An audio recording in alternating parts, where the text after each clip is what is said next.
La pluie fine tombait sur la ville universitaire, transformant les pavés en miroirs étincelants. Dans le hall lumineux d'une bibliothèque ancienne, où les rayons de livres anciens se mêlaient à l'odeur du papier jauni, Clara, jeune étudiante chrétienne passionnée par les débats religieux, feuilletait nerveusement un ouvrage sur les religions du monde. Le brouhaha lointain des étudiants contrastait avec la tension intérieure qu'elle ressentait depuis des semaines. Aujourd'hui, elle allait assister à un séminaire en ligne avec le célèbre docteur Akirnek, où le sujet controversé de Jésus en tant que messager allait être discuté, et elle se sentait à la fois curieuse et intimidée. Clara avait grandi dans une famille chrétienne pratiquante, où la foi rituelle rythmait chaque moment de sa vie. Chaque prière, chaque messe semblait pourtant lui laisser un vide intérieur, une impression que certaines questions fondamentales restent sans réponse. Pourquoi certaines vérités semblaient-elles changer selon les interprétations des hommes? Pourquoi certaines contradictions dans les Écritures n'étaient jamais discutées? Ces doutes, longtemps étouffés par respect pour sa famille et sa communauté, revenaient maintenant avec une intensité qu'elle ne pouvait plus ignorer. Ce séminaire, elle le sentait, ne serait pas seulement un débat intellectuel, c'était un rendez-vous avec la vérité. Clara ne savait pas encore que ce moment allait déclencher une série d'événements qui transformeront sa vie à jamais. Installez-vous confortablement, car ce que vous allez découvrir n'est pas seulement un débat religieux, c'est un appel divin, un cheminement de l'âme vers la lumière.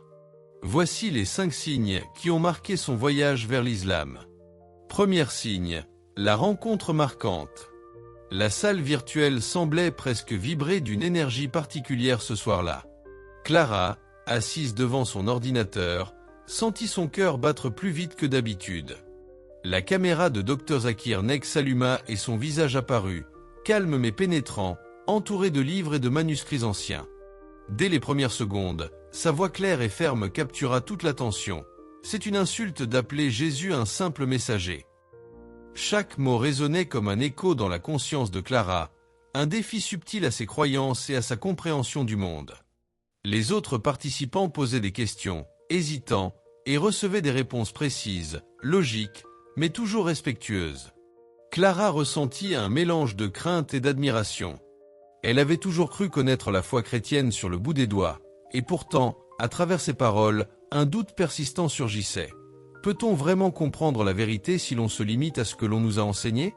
Les corrections du professeur n'étaient jamais humiliantes. Elles semblaient plutôt ouvrir un espace de réflexion profonde, une porte vers une perspective plus vaste et plus lumineuse. Elle se rappela alors l'histoire de Pierre, ce disciple qui, malgré sa proximité avec Jésus, doutait encore parfois et devait être corrigé pour saisir pleinement la vérité divine. Comme Pierre, Clara sentait que ses fondations étaient ébranlées, mais que cette remise en question était nécessaire pour qu'elle puisse avancer. L'atmosphère virtuelle, pourtant froide et distante, devint étrangement intime. Clara se surprit à noter mentalement chaque nuance dans le raisonnement du professeur, chaque exemple tiré de l'histoire des prophètes, chaque clarification qui dissipait ses anciennes certitudes.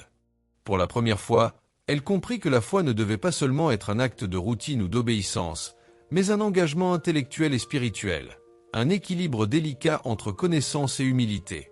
Chaque phrase, chaque démonstration agissait comme un miroir, reflétant ses propres contradictions, ses hésitations et ses désirs d'authenticité. Ô vous qui croyez, craignez Allah et soyez avec les véridiques. Sourate At-Tawbah, 119. Alors qu'elle se déconnectait du séminaire, Clara ressentit un vertige intérieur, un mélange de peur et d'excitation. Une question persistait dans son esprit. Et si tout ce qu'elle croyait jusqu'ici devait être réévalué? Cette première rencontre n'était pas une simple conférence. Elle était le début d'un voyage qui allait bouleverser sa vie à jamais. Le prochain signalait la pousser encore plus loin, là où les réponses aux questions qu'elle n'osait pas poser se révéleraient. Deuxième signe, la découverte d'un passage du Coran. De retour dans sa petite chambre aux murs tapissés de livres et de souvenirs d'enfance, Clara s'assit près de la fenêtre où la lumière de l'après-midi filtrait doucement à travers les rideaux. Le Coran, prêté par une amie musulmane avec un simple sourire d'encouragement, reposait sur ses genoux.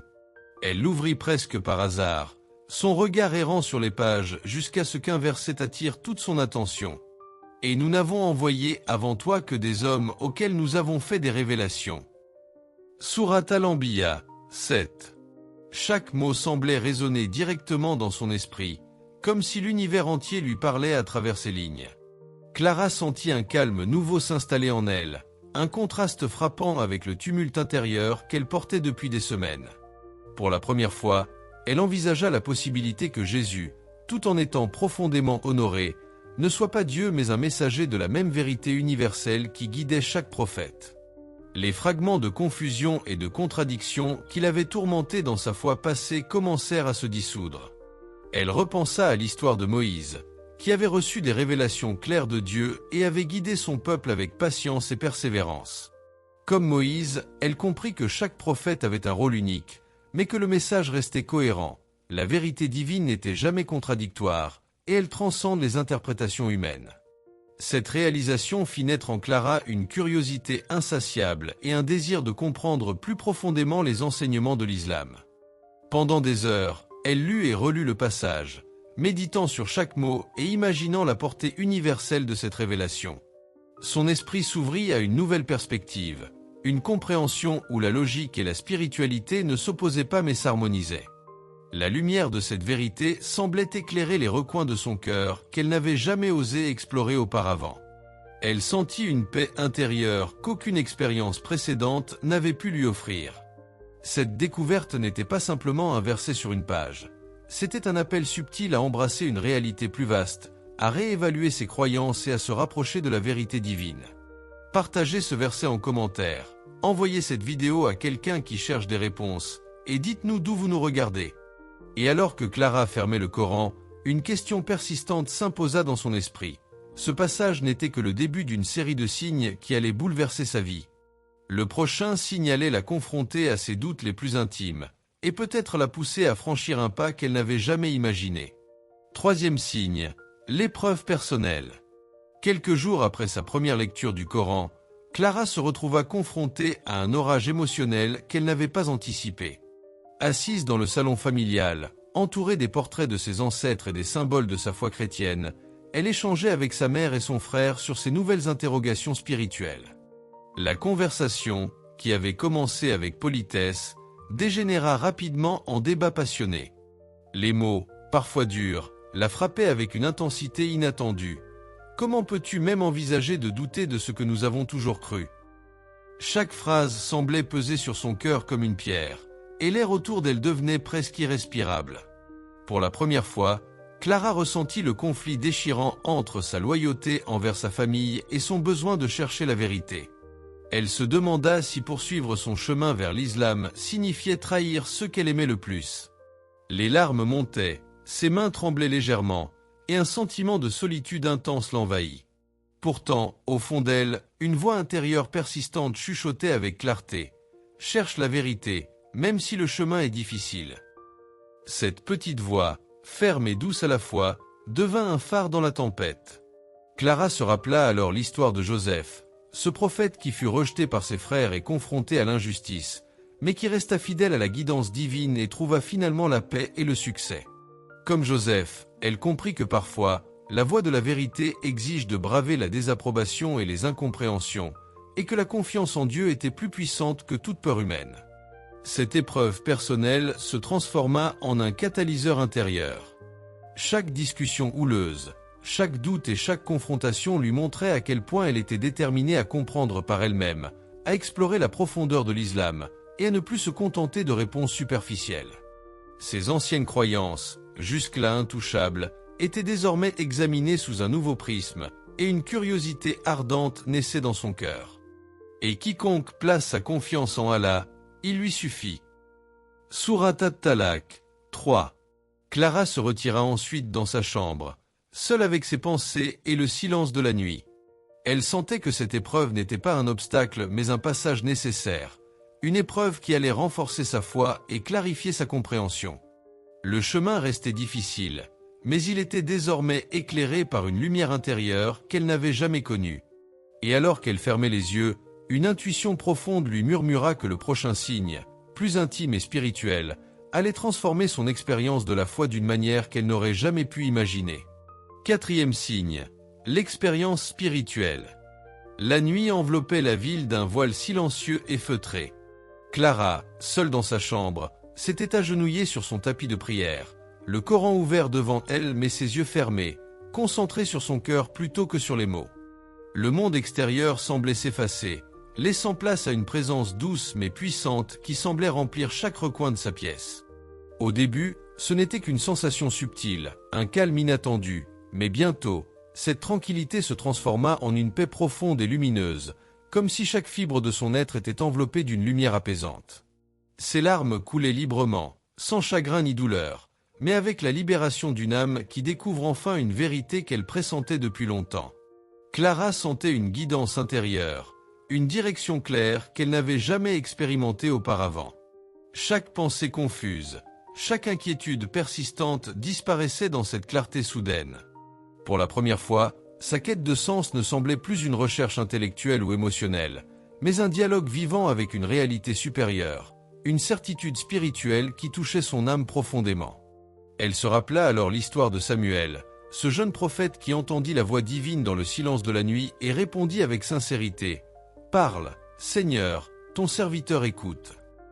Comme Samuel, Clara comprit que certains moments de guidance divine ne peuvent être transmis par des mots ou des arguments, mais doivent être vécus, ressentis et accueillis dans le cœur. Elle réalisa que le chemin qu'elle commençait à suivre n'était pas simplement un apprentissage théorique, c'était une transformation intérieure, un alignement avec la vérité et la lumière. Chaque respiration, chaque battement de son cœur résonnait avec cette paix nouvelle, et elle sentit une sérénité qu'aucune expérience terrestre n'avait jamais pu lui offrir. Les tensions et doutes accumulés depuis son enfance s'étaient dissipés, remplacés par une confiance silencieuse mais solide en la guidance divine. Cette expérience spirituelle lui confirmait que la vérité qu'elle cherchait depuis toujours était là, accessible à ceux qui osent écouter, méditer et ouvrir leur cœur sans peur. Et c'est lui qui a créé les cieux et la terre en 6 jours, et son trône était sur l'eau. Sourate Hud 7. Clara resta immobile, les yeux encore humides mais le cœur léger, consciente que cette nuit resterait gravée dans sa mémoire comme le tournant crucial de sa vie spirituelle. Une certitude nouvelle l'accompagnait. Le prochain signe allait mettre en lumière les contrastes entre sa vie passée et la clarté de l'islam, la poussant à un pas décisif vers sa transformation intérieure. Le voyage n'était pas terminé, et quelque chose d'inattendu l'attendait. Partagez cette vidéo avec quelqu'un qui a besoin de guidance. Commentez un moment où vous avez ressenti la paix divine et abonnez-vous. 5e signe. Comparaison et bascule vers l'islam. Au fil des jours, Clara se surprit à observer sa vie passée sous un regard nouveau, comme si un voile avait été retiré de ses yeux. Les rituels et pratiques chrétiennes qu'elle avait suivis avec sincérité depuis l'enfance apparaissaient désormais sous un autre angle. Des gestes empreints de dévotion, certes, mais souvent dépourvus de la profondeur universelle et de la clarté qu'elle découvrait dans l'islam. Les enseignements coraniques, limpides et rationnels, et les conférences de Zakir Naik, pleines de rigueur et de sagesse, lui offraient une compréhension cohérente et complète de la relation entre l'homme et le divin. Un dialogue intérieur intense prit forme dans son esprit. « Pourquoi ai-je attendu si longtemps pour ouvrir mon cœur à cette lumière ?» se demanda-t-elle. Chaque souvenir de doute ou de confusion dans sa foi passée revenait à la surface, mais au lieu d'accabler Clara, ces souvenirs lui servaient de tremplin vers une conscience plus vaste. Elle repensa à l'histoire de Saul, qui devint Paul après avoir reçu la guidance divine. Une transformation radicale, une réorientation complète de la vie, motivée par la lumière d'une vérité supérieure. Comme Saul, Clara ressentait que son propre cœur s'apprêtait à franchir un seuil irréversible. Les jours suivants furent remplis de méditations intenses, de relecture du Coran et de vidéos où Zakir Naik expliquait les concepts de la foi avec précision et respect. Elle réalisa que la vérité qu'elle cherchait n'était pas une invention humaine ni le produit de traditions culturelles, mais une lumière qui transcendait les frontières, qui guidait tous les prophètes et toutes les âmes sincères. Cette compréhension la rendait à la fois humble et courageuse, prête à embrasser une foi qui exigeait intégrité, sincérité et engagement total. Puis, un matin baigné de lumière, Clara se retrouva seule, le cœur vibrant d'émotion. Chaque doute, chaque hésitation, chaque peur avait disparu, remplacée par une certitude profonde et apaisante. Elle prit une profonde inspiration, ferma les yeux et prononça la shahada. Ashhadu an la ilaha illallah, wa ashhadu anna Muhammadan Rasulallah. Le souffle suspendu, les larmes aux yeux, elle sentit son cœur s'alléger, chaque fragment de confusion s'évanouir, et une paix immense l'envahirent. La vérité qu'elle avait cherchée depuis tant d'années n'était plus un concept abstrait, elle la vivait pleinement. Certes, la religion acceptée d'Allah, c'est l'islam. Surat Al-Imran, 19. À cet instant, Clara comprit que sa vie venait de basculer, et que le voyage qu'elle avait entrepris ne faisait que commencer. Une lumière nouvelle éclairait chaque pas à venir, et le spectateur restait suspendu, impatient de découvrir les transformations et bénédictions qui allaient suivre après ce tournant décisif. Abonnez-vous à la chaîne pour d'autres histoires de transformation. Partagez cette vidéo avec ceux qui cherchent la vérité, et dites-nous dans les commentaires d'où vous nous regardez. Le voyage de Clara n'est pas seulement le sien. C'est un appel à tous ceux qui doutent, qui cherchent, qui espèrent. Un rappel que la vérité peut frapper à votre porte de manière inattendue, et que chaque âme a droit à la lumière.